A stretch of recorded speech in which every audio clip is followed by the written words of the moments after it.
Mateus capítulo 14.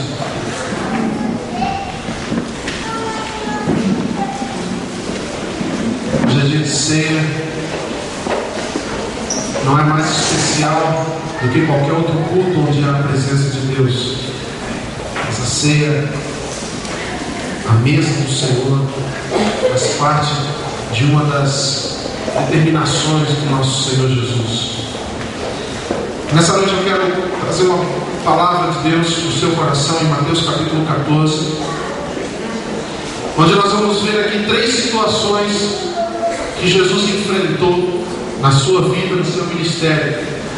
Quantos creem que Jesus, enquanto esteve como homem na terra, era o Filho de Deus? Quantos creem nisso? Quantos sabem que Ele foi o ungido, enviado, o Messias, aquele que veio para trazer a salvação para toda a humanidade? Quantos creem nisso? Mas nós também temos que entender que Jesus veio para viver um estilo de vida como ser humano, para deixar um padrão, para deixar uma marca, para deixar registrado na sua palavra, que como homem, embora sendo o próprio Deus, mas na terra, Ele viveu como homem. E todo o Evangelho está marcado de provas. Embora Ele fez inúmeros milagres, nós vemos que Jesus, em muitos momentos, como no texto de Mateus 14 nós vamos ver, Ele precisou se retirar para orar, para buscar a presença de Deus.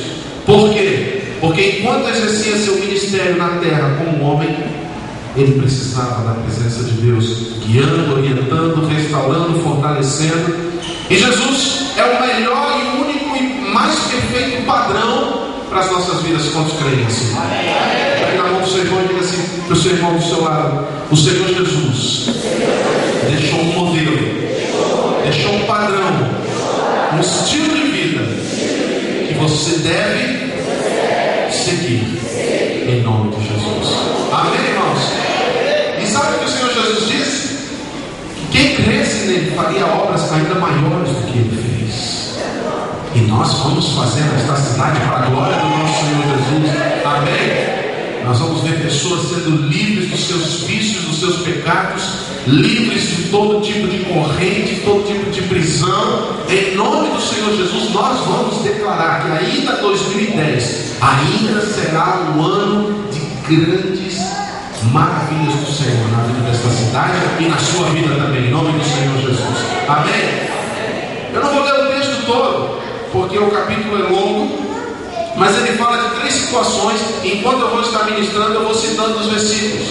A primeira situação que Jesus enfrentou aqui nesse texto, eu, analisando, estudando, eu percebi que no seu ministério ele enfrentou 3 situações distintas que poderiam, se não fossem enfrentadas de maneira correta, poderiam ter tirado qualquer homem do foco do seu ministério. Irmãos, quando você não vive neste mundo, você não está em Tanabi, você não está nesse momento, nessa noite, neste lugar por acaso.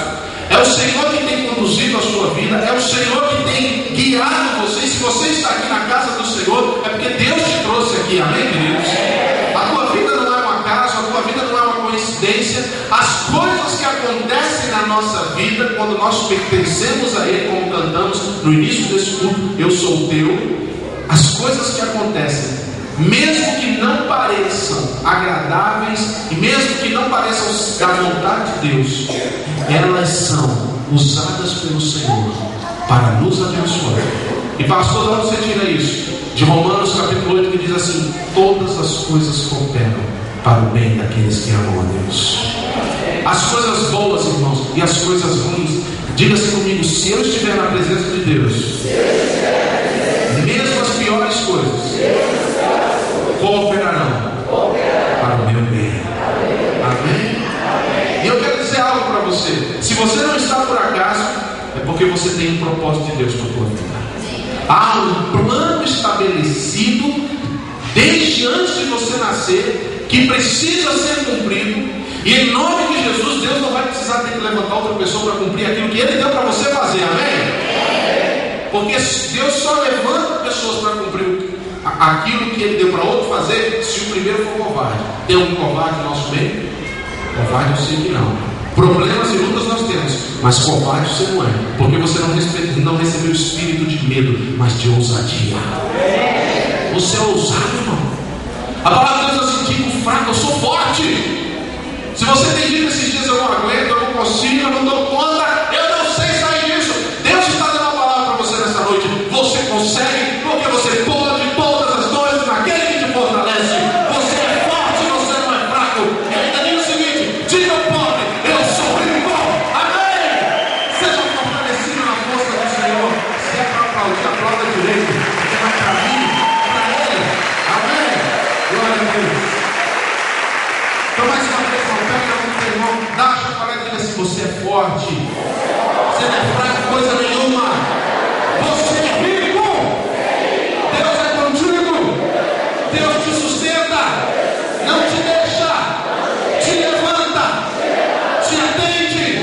Te responde. Te dá livramento. Você é uma pessoa de fé, cheia do Espírito Santo. Deus não vai deixar nada acontecer com você. Você é guardado pelo Senhor. O poder de Deus está na tua vida. A alegria do Senhor é a tua força. Aleluia. Glória a Deus. Aleluia. Isso é você. Nossa, pastor, eu sei tudo isso e muito mais. Não tem coisa nessa vida, irmãos, que vai derrubar você em nome do Senhor Jesus. Olha o que diz a palavra de Deus. Jesus, como homem, passou algumas situações. Olha a crise que ele passou, do versículo 1 ao versículo 12. Fala sobre a morte de João Batista. João Batista era parente de Jesus. João Batista era meio primo de Jesus. E João Batista foi o cara que batizou Jesus. João Batista precedeu o ministério de Jesus. Foi ele que veio ao deserto e sofreu acusações e críticas de todo aquele povo da época, de muitos fariseus, porque ele veio preparar o caminho do Senhor. O ministério de João não foi nada fácil não, irmãos. Ele veio preparar as coisas, ele veio confrontar. Lá no Rio Jordão ele dizia para os fariseus: raça de víboras. E a prova de que o seu ministério foi tão difícil é que terminou ele decapitado. Ele não tinha medo. Ele denunciou o pecado. E é isso que essa igreja vai fazer. É isso que a igreja do Senhor Jesus vai fazer nessa nação. Nós não vamos nos calar diante da iniquidade, diante do pecado, diante da instauração de todo tipo de transgressão. Somos chamados para manifestar a luz do Senhor. Enquanto o Senhor estava aqui, Ele era a luz, disse Ele. Mas agora que Ele foi, Ele disse: vós sois a luz do mundo. Há uma luz dentro de você, irmãos. Eu vejo essa luz brilhar. Minha pequena luz, eu vou deixar brilhar. Minha pequena luz, eu vou deixar brilhar. Eu sou pequena luz, sua pequena luz. Você vai deixar brilhar, deixar brilhar, deixar brilhar, deixar brilhar. A nossa luz, a luz de Deus em nós, a presença de Deus em nós precisa ser vista. O Senhor Jesus disse: você não acende uma luz e põe embaixo da cama, você coloca no alto monte. A tua vida vai ser colocada nos lugares altos.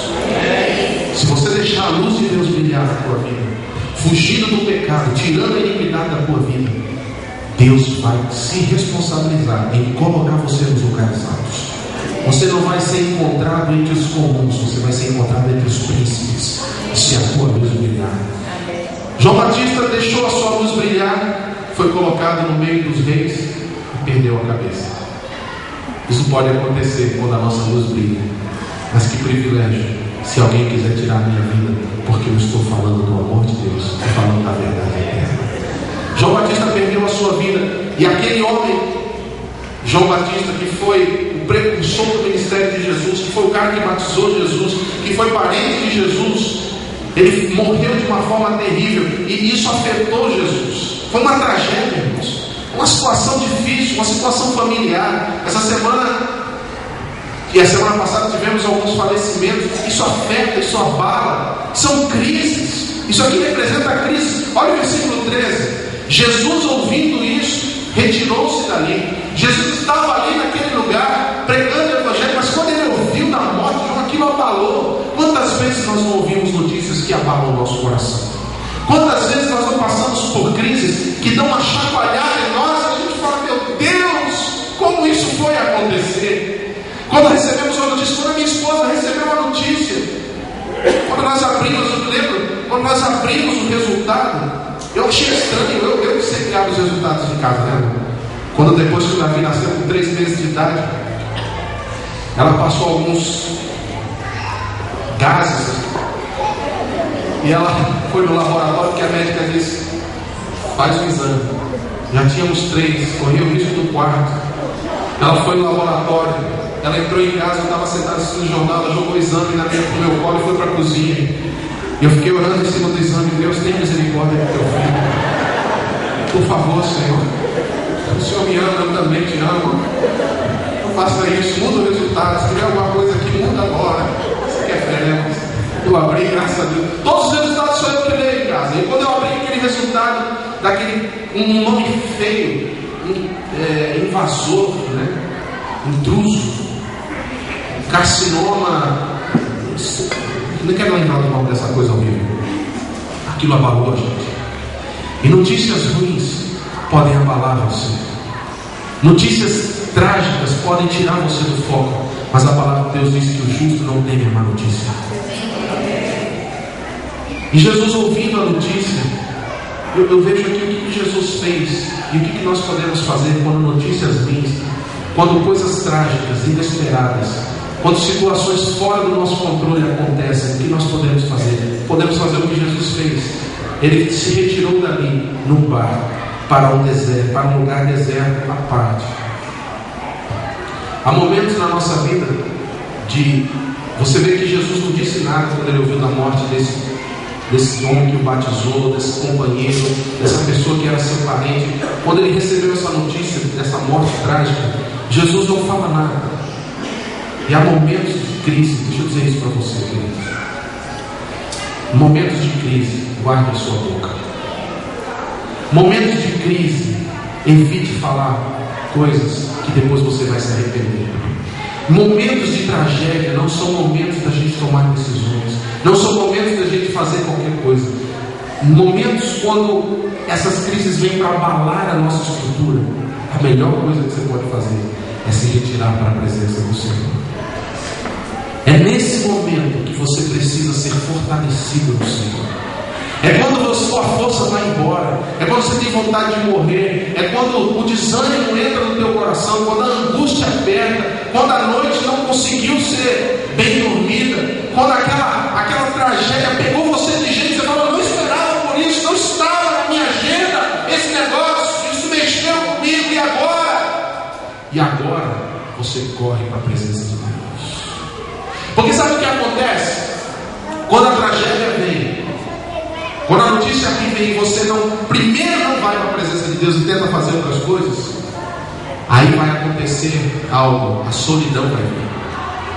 Vai acontecer com você que você vai ficar tão azedo, tão amargo, tão desanimado, tão para baixo, que você não vai querer saber de ninguém, você não vai querer atender ninguém, você não vai querer se relacionar com ninguém, você vai se isolar, você vai se enclausurar, você vai se isolar. E a Bíblia diz em Provérbios 18:1 que aquele que se isola busca seus próprios interesses e insurge-se contra a verdadeira sabedoria.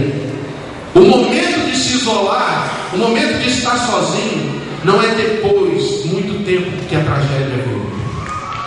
É logo no momento que acontece, você corre para a presença de Deus.